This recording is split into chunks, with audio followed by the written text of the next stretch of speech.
महाराज की जय। वंदो सतगुरु शरण को, करो सुप्रेमी प्रणाम। अशुभरण मंगल करण, धनी देव चंद्र दीनाम। श्री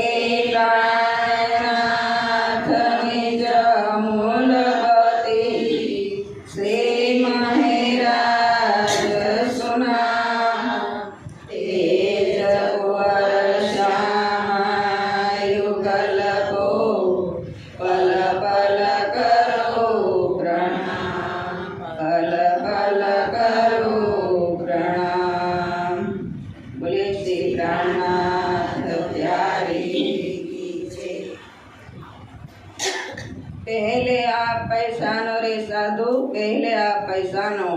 बिना पैसा ने पार ब्रह्म को कौन कहे मैं जानो। હવે એ સુંદર સાથજી, આપણે પહેલા આપણે ઓળખવાનું છે કે આપણું આ મનુષ્ય દેહ મળ્યો છે આપણને, કે આ મનુષ્ય દેહની અંદર કે આપણે પરમાત્માને મેળવવા પ્રાપ્તિ કરવા માટે જ મળ્યો છે। કારણ કે આ મનુષ્ય દેહ બહુ જ દુર્લભ છે।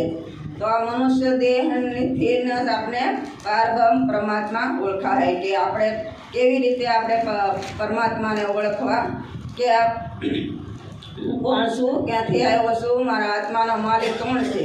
તો આ શરીરની અંદર આપણે કીધું ને કે નવ દ્વાર સંસાર કા, 10મા દ્વાર યોગી તાર, પછી એકાદશ ખડકી ખુલે તો સબ સુખ સાર। તો આ આપણે 9 દ્વાર આપણી અંદર છે, અને આપણે 9 દ્વારમાંથી ને આપણે કોઈ સારી વસ્તુ નથી નીકળતી। કારણ કે આપણે આ 9 દ્વાર છે એને આપણે ઓળખવાના છે કે આપણે 9 દ્વાર છે, આપણે શરીર મનુષ્ય દેહ મળ્યું છે પણ એમાં 9 દ્વાર છે, કોઈ સારી વસ્તુ નથી નીકળતી। એટલા માટે આપણે 10મા દ્વાર એટલે કે 10મા દ્વાર આપણે એક ધ્યાનમાં બેઠા હોય ને તો આપણે એમ કહે છે કે 10મો દ્વાર અને 11મી ખડકી। તો એક આપણે વાણીની અંદર હોતે ને આવે છે કે 990 માસ 9 હુએ રસૂલ કો જબ।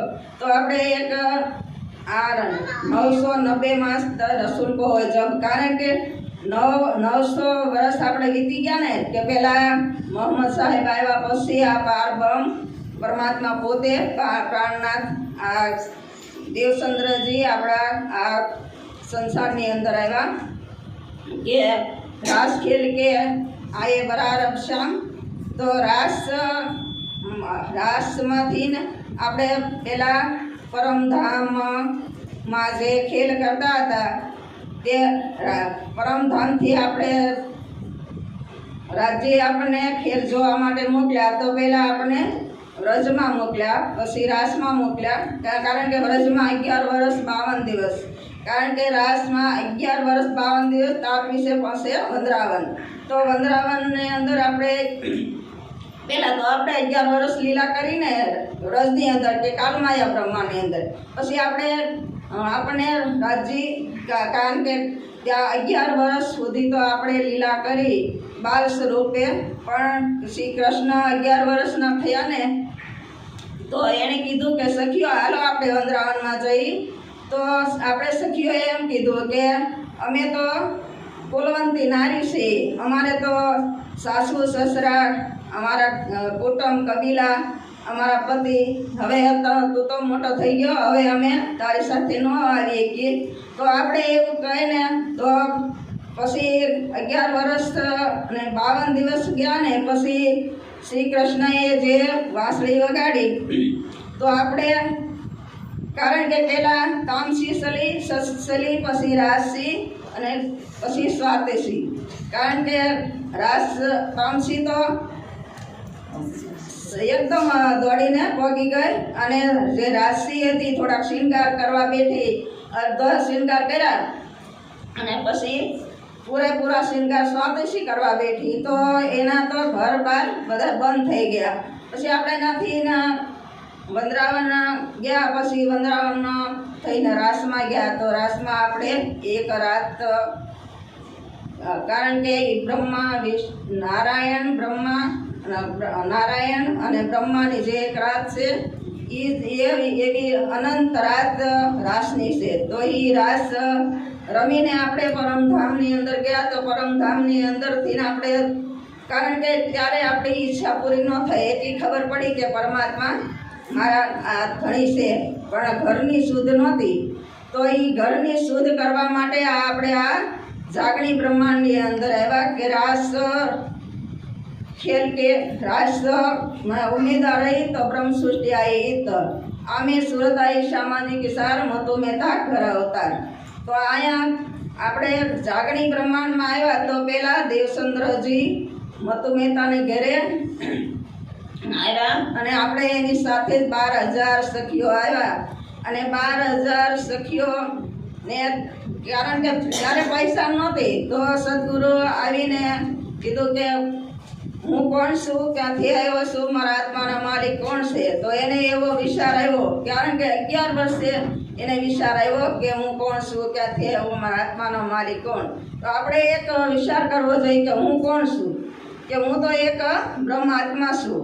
મારા આત્માના માલિક કોણ છે, મારા આત્માના માલિક ક્યાં રહે છે, એનું સ્વરૂપ કેવું છે, એનો શૃંગાર કેવો છે, એ આપણે ઓળખવાની જરૂર છે.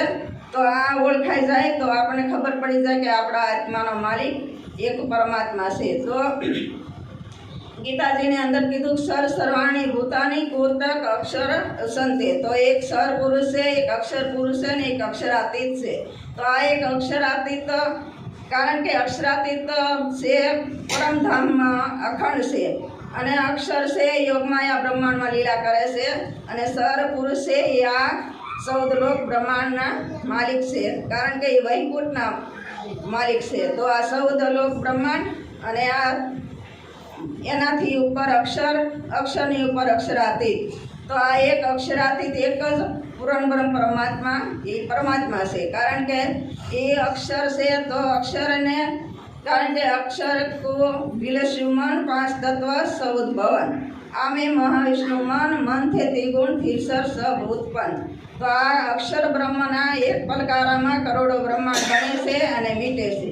તો આ એક આપણે આ કીધું ને કે અક્ષર વિલેસ્યુ મન. તો એ અક્ષરનું મન વિલેસ્યુ તો 5 તત્વ બન્યા, 14 ભવન બન્યા.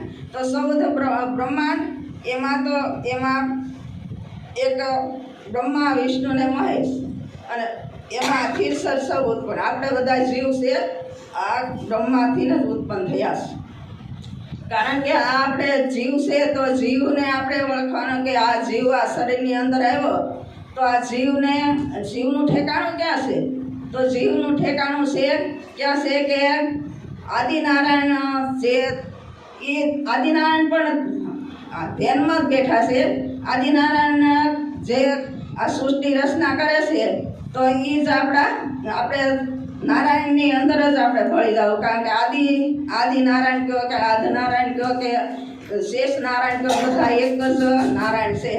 તો આ નારાયણની ચેતના બધા આપણા જીવ છે.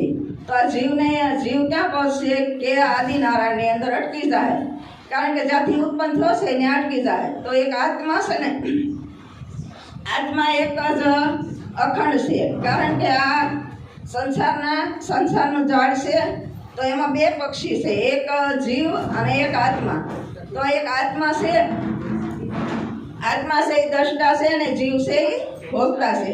તો આ દ્રષ્ટા છે એ તો કારણ કે જોવાનું જ કામ કરે છે, એને કાંઈ નથી દુઃખ કે નથી કાંઈ જન્મ મરણ કે કાંઈ નાશ થવાવાળા નથી, કારણ કે જીવ છે, જીવ જન્મે છે ને મરે છે. જીવને જ દુઃખ થાય છે, કારણ કે શરીરને પણ દુઃખ નથી, કારણ કે શરીરમાંથી જીવ નીકળી જાય તો શરીરને કાપી નાખો કે બાળી નાખો, એને કોઈ કાંઈ દુઃખ લાગતું નથી, કારણ કે જીવ અંદર છે. તો આપણે દુખે છે, કારણ કે આપણે કોઈ સો વાગી હોય તો આપણે આની અંદર જીવ છે તો આપણે દુઃખ થાય છે, કારણ કે દુઃખ સુખ કોને ભોગવવાના છે? આ જીવને ભોગવવાના છે. આત્માને તો કાંઈ નથી ભોગવવાના. આત્મા આત્મા છે ને એ તો એક દ્રષ્ટા છે. એ આ સંસારમાં જોવા માટે જ આવી.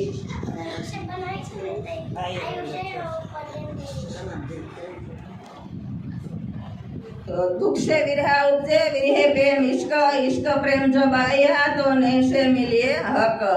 કારણ કે આ જે જીવ છે એને દુઃખ થાય છે અને દુઃખ આત્માને કોઈ નથી.